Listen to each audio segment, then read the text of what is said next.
2025 সালে হজে যেতে নিবন্ধনের সময়সীমা শেষ হচ্ছে আগামীকাল বৃহস্পতিবার।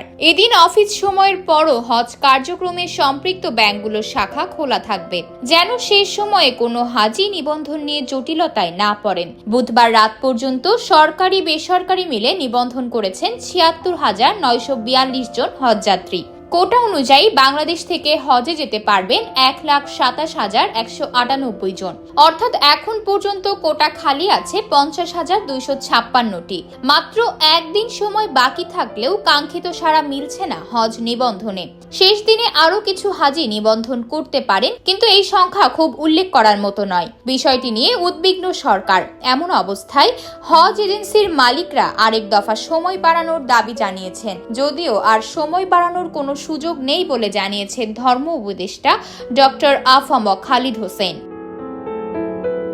তিনি বলেন, 26 ডিসেম্বর পর্যন্ত হজ যাত্রী নিবন্ধনের শেষ সময় দেওয়া হয়েছে। সৌদি সরকার আমাদের কাছে বারবার জানতে চাচ্ছে আমরা কত সংখ্যক হাজি পাঠাবো, কিন্তু শেষ না হওয়ায় আমরা জানাতে পারছি না।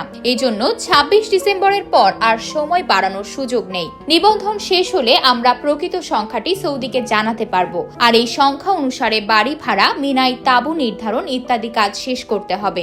আমরা ইতোমধ্যেই এসব কাজের জন্য সৌদিতে 1 কোটি টাকার বেশি পাঠিয়েছি। ধর্ম উপদেষ্টা আরো বলেন, হজ ব্যবস্থাপনা সুষ্ঠু ও সুন্দর করতে আমাদের আন্তরিকতার কোনো অভাব নেই। আমরা বেসরকারি এজেন্সির সঙ্গে সমন্বয় করে হাজিদের সর্বোচ্চ সেবা দেওয়ার চেষ্টা করছি। আশা করি আগামী হজ অত্যন্ত সুন্দরভাবে সম্পন্ন করতে পারবো।